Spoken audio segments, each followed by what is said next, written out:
Ubisoft shutting down projects and delaying Skull and Bones yet again, Sony upgrading PlayStation Plus Premium to support PS5, and Nvidia and Google opposing the Microsoft Activision Blizzard deal. Definitely an interesting day today, so let's dive right into the news.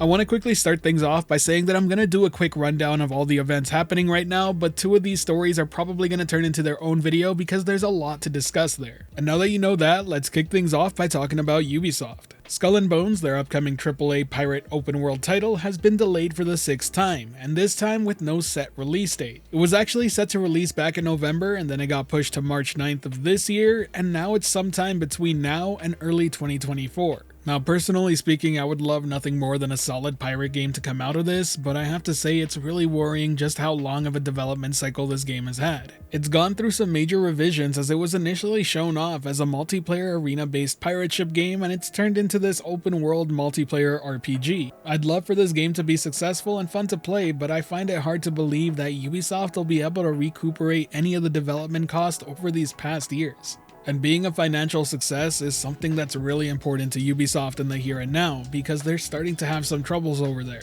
The company stated that both Mario & Rabbids Sparks of Hope and Just Dance 2023 have underperformed. As such, the company's projecting a $537 million loss by the end of the fiscal year ending in March 2023. This has also led to them cutting around $215 million in costs. This includes things like layoffs, fewer contracts, as well as canceling 3 games that they had in production. Obviously, none of this is great news for Ubisoft and has a lot of people around the internet talking about the possibility of acquisitions, but personally speaking, I think they just really need to refocus on their tentpole IP. I personally believe what they're doing with Assassin's Creed is definitely a step in the right direction toward making that franchise bigger than it's ever been. And while I definitely respect that they've been very experimental lately with the likes of Hyperscape that already got shut down, and Roller Champions, which I honestly don't hear too much about, I think they would find much more success on experimenting within the IP that have already proven themselves. As it's already been stated, Assassin's Creed Mirage is a bit of a callback to the older Assassin's Creed game. We don't need every release of AC to be this massive open world with tons to do. A more focused, story-centric entry might actually be something that a lot of people look forward to.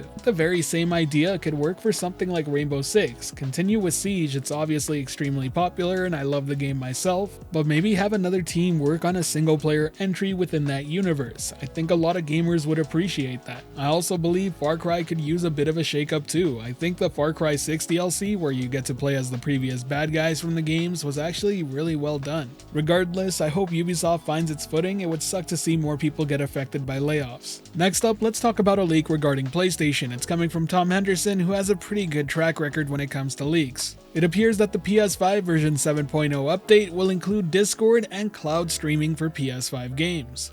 Discord integration is exciting stuff, but it's something we've known about for quite some time. What's really news here is that PS5 streaming appears to be on the way. It's important to remember that up until now, PlayStation Plus Premium can only stream up to the PS4 era of games. It actually puts Sony significantly back when compared to other cloud gaming solutions, and is part of the reason why I don't really talk too much about PlayStation Plus Premium on the channel. So you can probably expect that to change with this update as I try it out and test it on its own. That said, there's still a lot we don't know about how this streaming will work. Will it just be for the PlayStation Plus catalog, or will we be able to stream our own games? After all, that's something that Microsoft's already looking into. Will it only be 1080p streaming, or will we see them upgrade to 4K? I would love to see it all, but I'm personally expecting the bare minimum. Let me know what you think though. Do you see them making steps forward past Xbox Cloud Gaming, or are they just catching up? But now let's move on to the last story, and that has to do with Google and Nvidia expressing concerns to the FTC about Microsoft's Activision deal. This comes directly from Bloomberg.com, and it states that the companies have joined Sony Group Corp in raising issues with the transaction. Now I need to make it clear, there's a very big difference between opposing and raising concerns. It's even stated in the article. In its remarks to the FTC, Nvidia stressed the need for equal and open access to game titles, but didn't directly oppose the acquisition.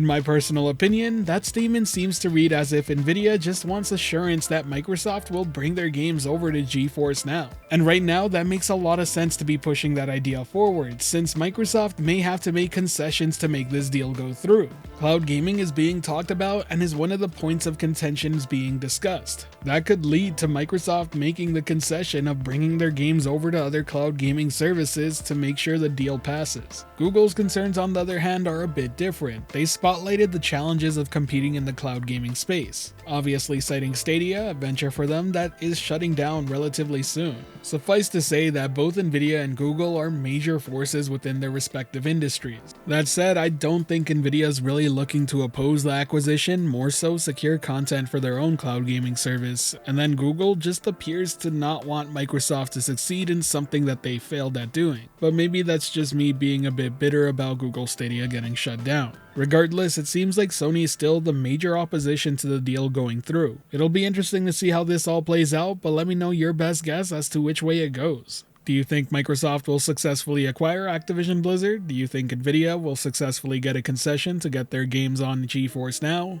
Or do you think Sony's right in opposing the acquisition and rather not see it go through? Let me know your thoughts down in the comment section below. And with that, we've wrapped up all the cloud gaming news of the day. If you enjoyed it or found it helpful at all, be sure to hit that like button as it really does help the channel out. And if you're wanting more content like this, be sure to subscribe and hit that notification bell as well. As always, thank you for watching the video. I hope you've had a great day. This has been the Virtual Cloud, giving you the latest and greatest on everything cloud gaming related. And until next time, I'll catch you in the clouds.